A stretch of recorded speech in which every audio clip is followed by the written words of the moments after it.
દીવ નજીક આવેલા ઉનાના અહેમદપુર માંડવી બીચ મુદ્દે જિલ્લા કલેક્ટર બોલ્યા. બીચ ફેસ્ટિવલ પૂર્ણ થયા બાદ હવે આગામી સમયમાં બીચમાં લોકોનું ક્રાઉડ જળવાઈ રહે અને વધુમાં વધુ લોકો બીચની મુલાકાત લે તે માટે કલેક્ટર દ્વારા આયોજન કરાયું છે. બીચ પર હાઇમરસટ ટાવર લગાવાશે, સારી બેઠક વ્યવસ્થા ઊભી કરાશે, સિક્યુરિટીની વ્યવસ્થા કરવાનું આયોજન છે. સ્ટોરી રિપોર્ટ બાય પરાગ સંતાણી, ગીર સોમનાથ. કોઈ પણ જે જગ્યા હોય એ લોકોને હરવા ફરવાનું સ્થળ હોય તો ત્યાં એની બેઝિક નીડ એવી હોય કે ત્યાં એક તો લોકોને સલામતીનો અહેસાસ થાય. બીજું જે બેઝિક નીડ છે જેમ કે સારા યુરિનલ્સ હોય, પાણીની સુવિધા હોય, પછી લાઇટિંગ હોવું જોઈએ તો રાત્રે પણ કે વહેલી સવારે પણ લોકો ત્યાં જઈ શકે. પછી એને ખાણીપીણીની જગ્યાઓ આપવી પડે કે તો લોકો ત્યાં જાય તો એ નાસ્તો કે ભોજન લઈ શકે.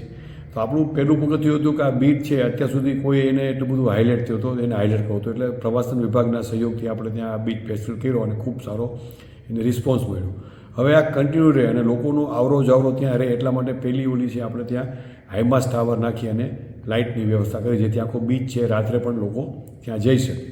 બીજું કે જે આપણે ત્યાં અત્યારે ત્યાં જે યુરિનલ્સને બધા ઊભા કર્યા છે એનું કાયમી એનું મેન્ટેનન્સ રહે અને એ ચાલુ કરી સમય લોકો એનો ઉપયોગ કરી શકે.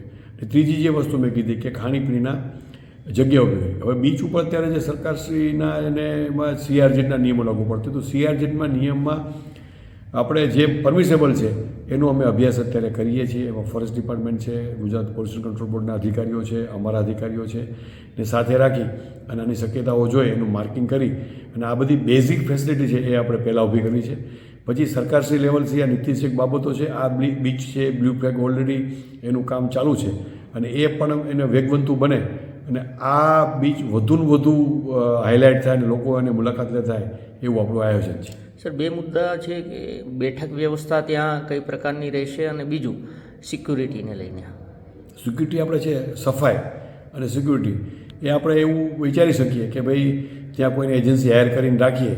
આમાંથી જેને તરકે સ્ટોલ્સ આપણે બનાવ્યા કે પછી ત્યાં વોટર સ્પોર્ટ્સનું ચાલે છે તો એ 2-3 પ્રવૃત્તિઓ ચાલે છે તો એ લોકોને આપણે એવું એક રાખી શકીએ કે ભાઈ એ લોકો એમાંથી ભલે અત્યારે કાંઈ આપણે સરકારને કોઈ આને હાઇલાઇટ કરીને લોકો માટે કરે છે, સરકારને કાંઈ કમાવાની એમાં ભાવના હોય જ નહીં તો એ સેલ્ફ સસ્ટેન થાય. એમાંથી જે કાંઈ આવક થાય ભાડાની એ એના મેન્ટેનન્સમાં અને સિક્યુરિટીમાં જાય.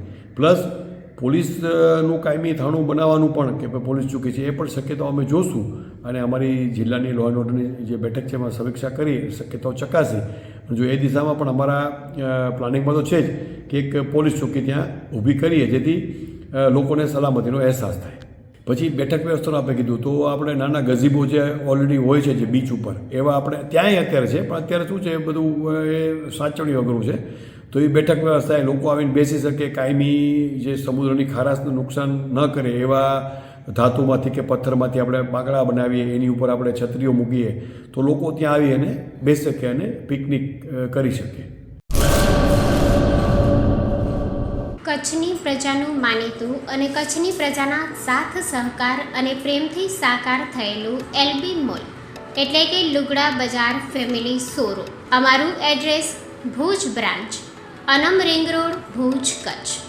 Mobile number 8980413537.